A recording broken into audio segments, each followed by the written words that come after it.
கிறிஸ்துவில் பிரியமானவர்களே, இந்த காலை நேரத்துல கர்த்தருடைய வார்த்தையோடு கூட உங்களை சந்திப்பதிலே மகிழ்ச்சி.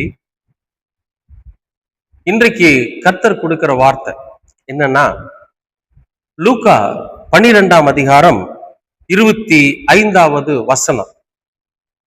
கவலைப்படுகிறதினால் உங்களில் எவன் தன் சரீர அளவோடு ஒரு முழத்தை கூட்ட முடியும்?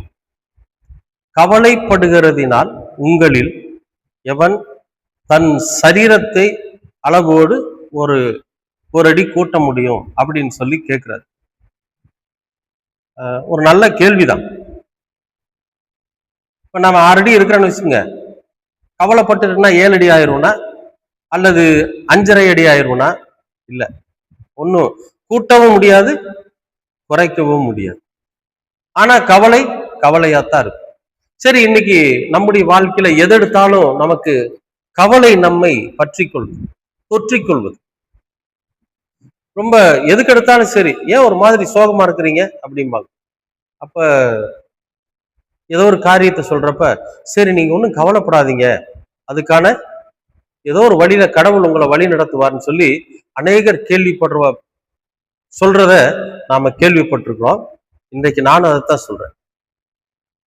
ஏன்னா வேதம் அழகா சொல்லுது. ஆண்டவர் அற்புதமான அந்த வார்த்தையை பதிவிட்டிருக்காரு. என்ன தெரியுமா? நீ கவலைப்படுறதுனால என்ன நடக்கும் சொல்லுங்க? நாம கவலைப்படுறதுனால என்ன நடக்கும்?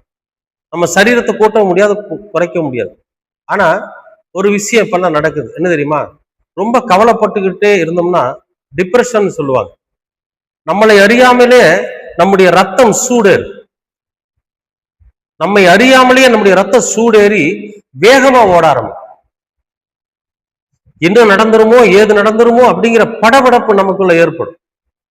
அது முடியலையே அப்படிங்கிற ஒரு படபடப்பு ஏற்படும். இப்ப இதனால நம்முடைய சரீரம் என்ன ஆகுன்னு கேட்டீங்கன்னா, உயரத்துல கூட்டவோ குறைக்கவோ முடியாது. ஆனா சரீரத்துக்குள்ள பிரச்சனை வந்துகிட்டே இருக்கு. அப்ப ஆண்டவர் என்ன சொல்றாருன்னா, நீ கவலைப்படாத, எதுக்குமே நீ கவலைப்படாத, நான் இருக்கிறேன்ல, என்னிடத்துல சொல்லு, நான் அதுக்கான வழியை கொடுக்குறேங்கிறார். வருத்தப்பட்டு பாரம் சுமந்து கொண்டு இருக்கிறவர்களே நீங்கள் எல்லாம் என்னிடத்துல வாங்க, நான் உங்களுக்கு இளைப்பாறுதல் தரேங்கிறார். அப்ப நம்ம பட்டு கொண்டிருக்கிற ஒரு கஷ்டம், வேதனை, துக்கம், இதுக்காக நம்ம கவலைப்படணுங்கிறது இல்லை.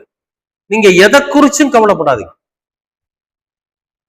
உங்களுக்கு ஒரு கவலையை உண்டு பண்ணுகிற ஒரு சம்பவம் உங்க வாழ்க்கையில நடந்துருச்சு அப்படின்னா, நேரா ஆண்டவரோட சமூகத்துக்கு போலாம்.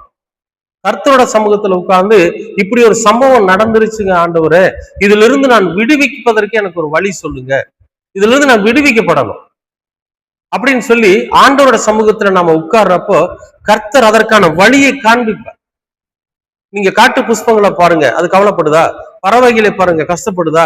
மிருகங்களை பாருங்க, அது ஏதாவது வருத்தப்படுதா? இங்க இல்லாட்டி இன்னொரு இடம், அங்க இல்லைன்னா இன்னொரு பக்கம், இந்த மாசம் இல்லாட்டி அடுத்த மாசம் மழை கொடுப்பார் ஆண்டவர் அப்படின்னு சொல்லி தாவரங்கள் எல்லாம் வானத்தை நோக்கி இருக்கிறது இல்ல. நீங்க உங்க வீட்டுக்கு முன்னால் நிறைய புல்லு இருக்கும். அந்த புல்லு பாத்தீங்கன்னா மழை இல்லாம காஞ்சி போயிடும்.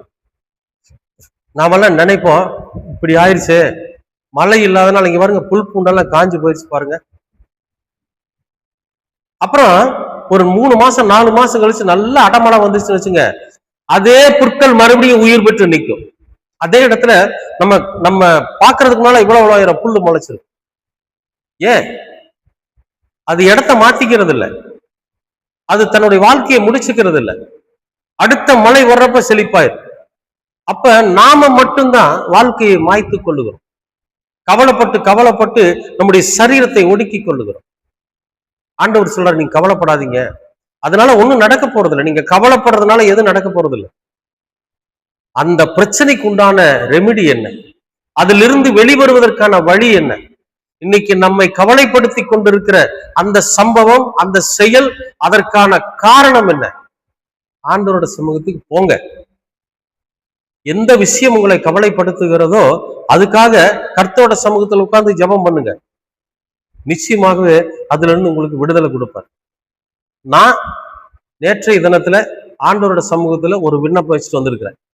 எனக்கு மனசுக்குள்ள உறுத்தின ஒரு காரியத்தை குறித்து அந்த காரியத்தை ஆண்டவரோட சமூகத்துல வச்சுட்டு வந்திருக்கிறேன். அதுக்கு ஒரு காலத்தை அவர் நிர்ணயிச்சிருப்பார். நிச்சயமா அதுல இருந்து எனக்கு விடுதலை கொடுப்பார் அப்படிங்கிற நம்பிக்கை இருக்கு.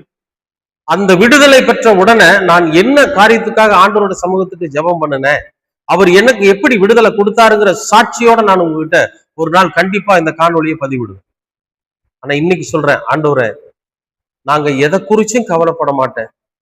நான் என்னுடைய கவலையை உண்டு பண்ணி இருக்கிற இந்த செயல்ல இருந்து எனக்கு விடுதலை கொடுங்க அப்படின்னு சொல்லி கர்த்தரோட சமூகத்துல கேளுங்க. நிச்சயமாகவே உங்கள் கவலையிலிருந்து கர்த்தர் உங்களை விடுவிப்பார். உங்கள் எது கவலைப்படுத்துகிறதோ அந்த செயலில் இருந்து கர்த்தர் உங்களை விடுவிப்பார். விசுவாசிக்கிறீங்களா? அன்பின் பரலோக பிதாவே, உமக்கு ஸ்தோத்திரம். எங்கள் இருதயம் எதை குறித்து கவலைப்படுகிறதோ அந்த கவலைப்படுத்துகிற அந்த செயலிலிருந்து நீர் எங்களுக்கு விடுதலையை கொடுங்க.